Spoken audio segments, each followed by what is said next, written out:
Seguimos en Infobae TV, es el momento, es el turno de hablar con Nicolás del Caño, diputado nacional por la provincia de Mendoza, del Frente de Izquierda. Nicolás, gracias por venir a Infobae TV. No, gracias a ustedes.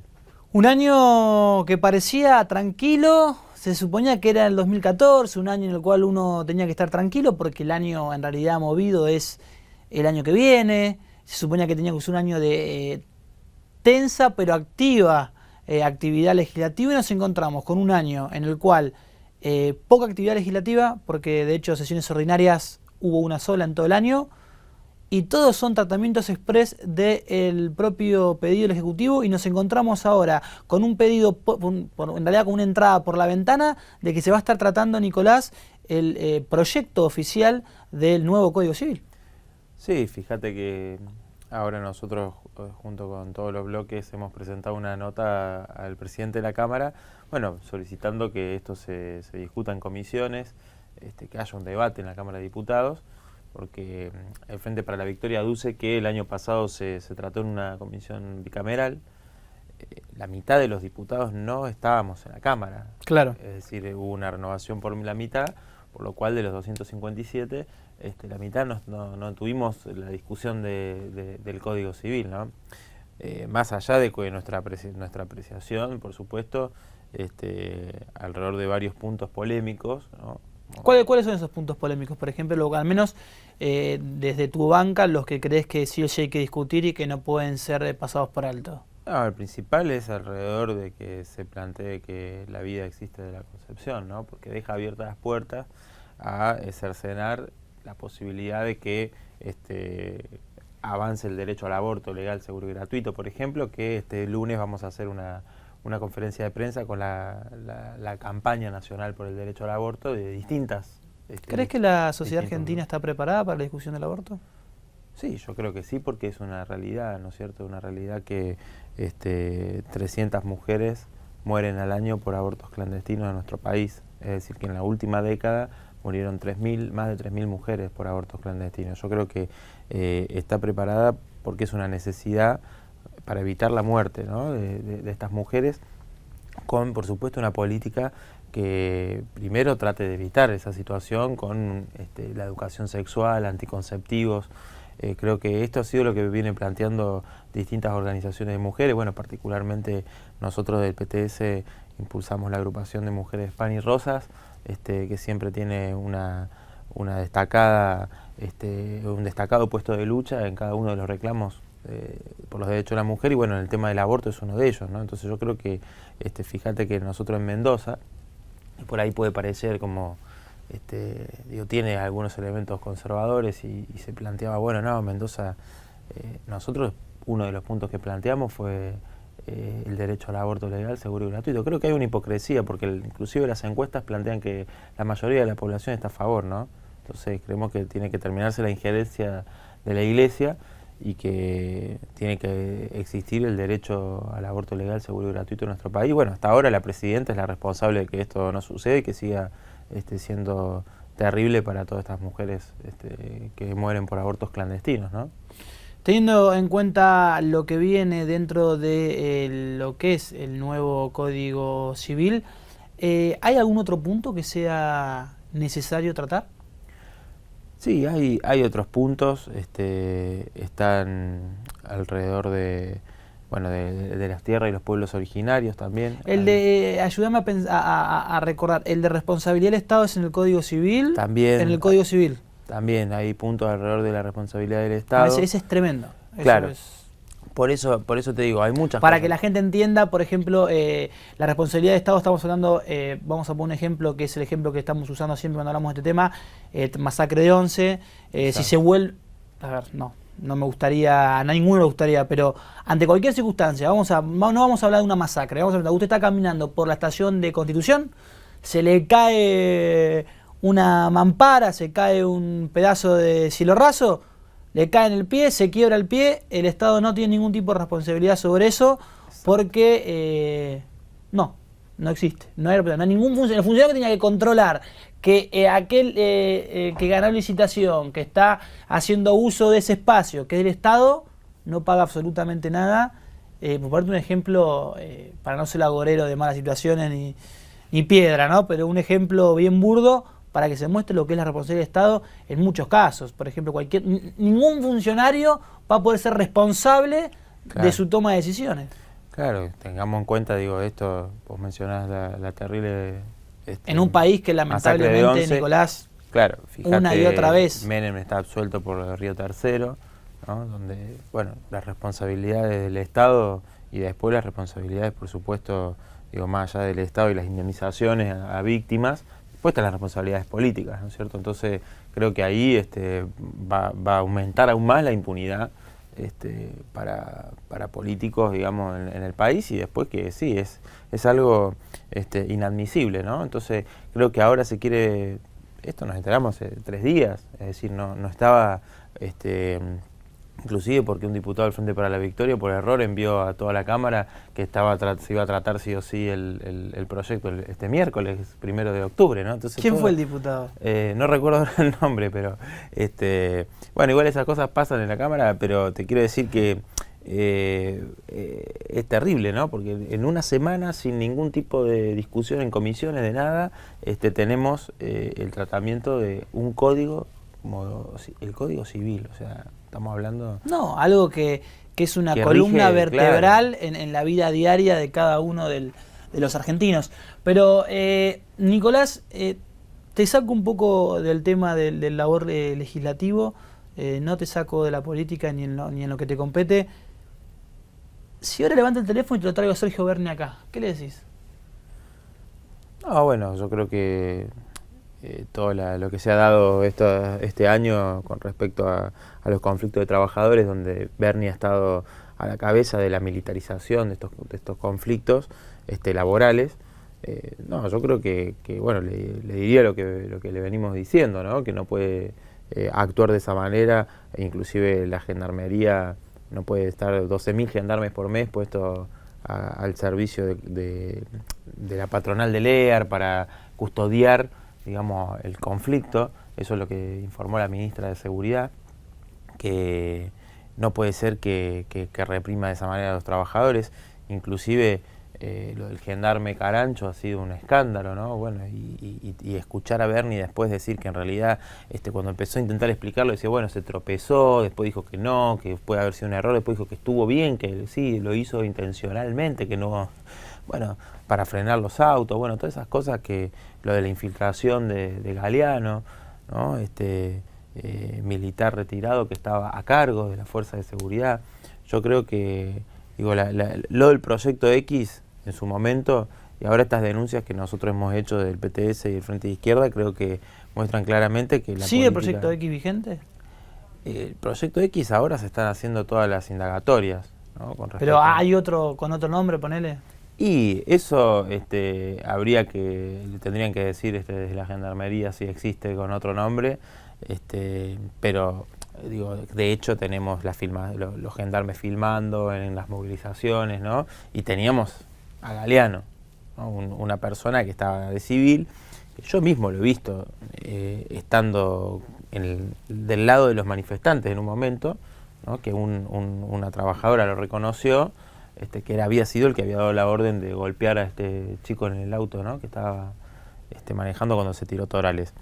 Yo creo que lo que tiene que hacer el gobierno no es reprimir a la lucha de los trabajadores que están defendiendo su fuente de trabajo, sino que tienen que tomar reprimendas contra una empresa que el propio Capitanich me contestó en la interpelación en la Cámara de Diputados, que LEAR tiene la posibilidad de seguir tomando personal, 200 trabajadores más puede incorporar, que necesita trabajar, que tiene personal para hacerlo, porque trabaja para Ford, ¿no? Una empresa que tiene de las pocas terminales que en realidad está aumentando su producción, y LEAR es la que le provee los cables, ¿no? Entonces, digo, debería solucionar este tema y no reprimir a los trabajadores. Eso es lo que creo que debería hacer el gobierno, ¿no? Nicolás, teniendo en cuenta lo que se viene en la República Argentina en 2015, vos recién tocabas el tema, bueno, el tema de lo que está pasando con los trabajadores de LEAR, con los trabajadores de la imprenta Donnelley. Donnelley.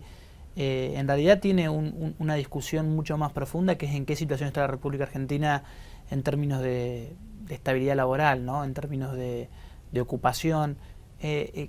¿Cuál crees que es el diagnóstico actual del país? Mira, desde el punto de vista de los trabajadores, el diagnóstico es no solamente el aumento de ¿Se está mal, de se los está despidos. bien, se está terrible, se está maravillosamente bien? No, hay un deterioro de la economía significativo que hace que una inflación del 40% con aumentos salariales promedio del 28% en los trabajadores registrados. Estamos hablando de un 60 y pico por ciento de los trabajadores. Es decir, que el salario este año perdió un 10-12% en los trabajadores registrados, aún más en aquellos sectores precarizados. Despidos alrededor de 300, 400, 500 mil, según de dónde vengan los datos. Pero eso es algo que los trabajadores lo palpan, ¿no es cierto? Son situaciones concretas, ha habido cierre de frigoríficos, no es solamente en la industria automotriz que hubo despidos.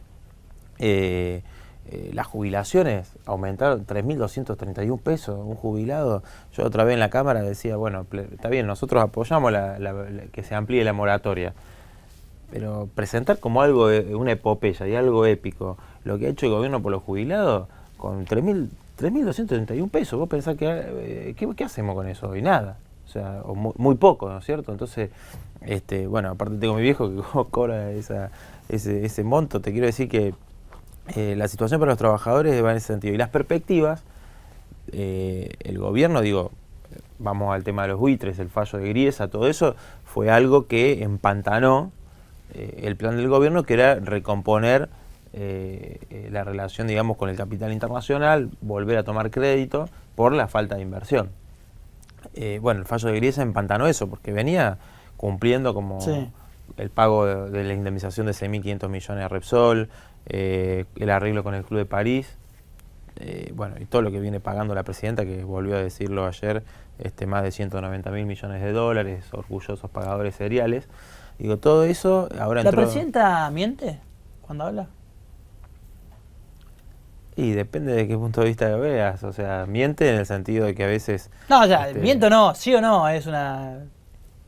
yo creo que la presidenta plantea su política, digamos, o sea, plantea claramente cuál es su... Pero cuando ella cuenta una versión del país, cuando ella da una mirada... Sí, es una mirada totalmente sesgada, es decir... ¿Es una mirada sesgada o es una mirada mentirosa? El relato del kirchnerismo es una mentira. El relato del kirchnerismo es una mentira. Decir que el país está bárbaro... ¿Pero ya se terminó el relato? ¿Es el fin del relato, el fin del ciclo? Yo creo que ¿La gente sigue creyendo en ese relato? ¿Sigue siendo útil el relato? No, lo que pasa es que el relato se alimenta muchas veces de quiénes son los que están en la oposición, ¿no? La oposición tradicional, la oposición, digamos, el macrismo, por un lado, Massa, los propios radicales, o sea, a veces uno los escucha y bueno, ve que el plan que tienen es volver a planes de ajuste, como lo de los 90, etcétera. Claro. Quizás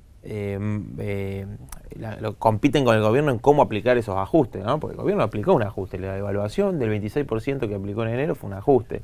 Los despidos es un ajuste, los topes en las paritarias es un ajuste. Entonces, te quiero decir, el gobierno a veces compara siempre con lo que era el 2001, ¿no? Utiliza pero yo creo que cada vez menos, o sea, ya ese relato cada vez más, hay un descontento, ¿no? con el sector de los trabajadores muy amplio, de la juventud, y bueno, creo que el crecimiento de la izquierda entre los trabajadores tiene que ver con eso, ¿no?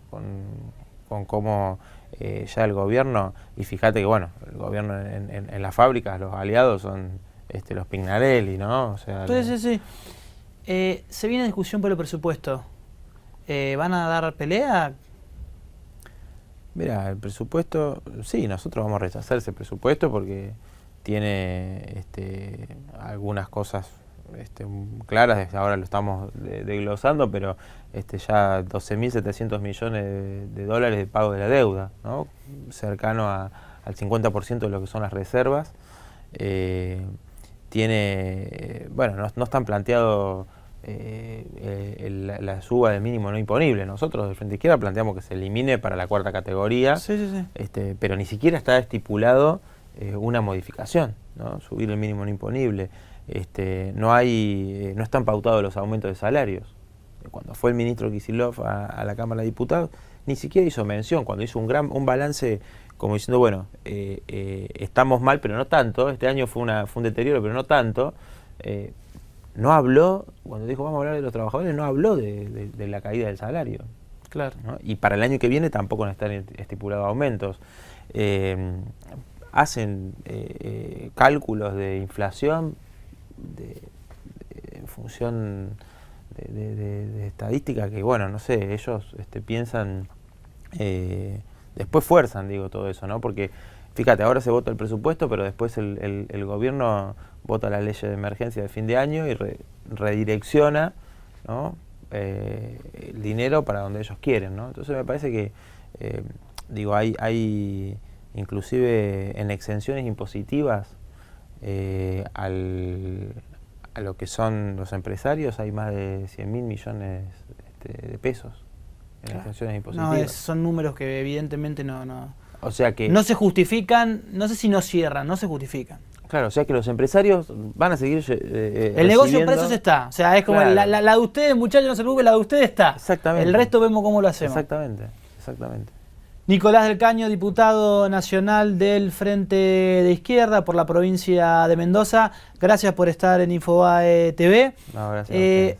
Se viene un diciembre en el cual siempre el Frente de Izquierda, siempre son tanto todos señalados como aquellos sectores que alimentan la conflictividad social. ¿Cómo se viene este diciembre?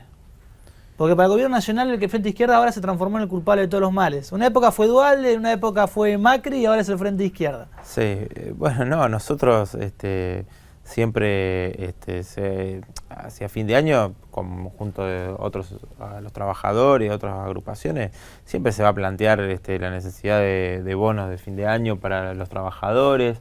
Va a haber reclamos y nosotros participamos en los reclamos populares en diciembre, noviembre, enero, todos los meses. Digo, que el gobierno quiera asusar o plantear como que nosotros, bueno, fíjate lo que pasó en el Sarmiento, ¿no? O sea, ya a Sobrero le habían inventado una causa. Sí. Así que, bueno, nosotros creemos que sean los meses que sea, vamos a estar junto a los trabajadores y bueno, si el gobierno quiere buscar un culpable de sus políticas económicas que cada vez deteriora más la calidad de vida de los trabajadores, de los sectores más humildes, de la juventud, bueno, creo que se está equivocando porque el Frente de Izquierda va a estar en la primera fila de todos los reclamos como hemos estado siempre. Gracias, Nicolás. No, gracias a vos.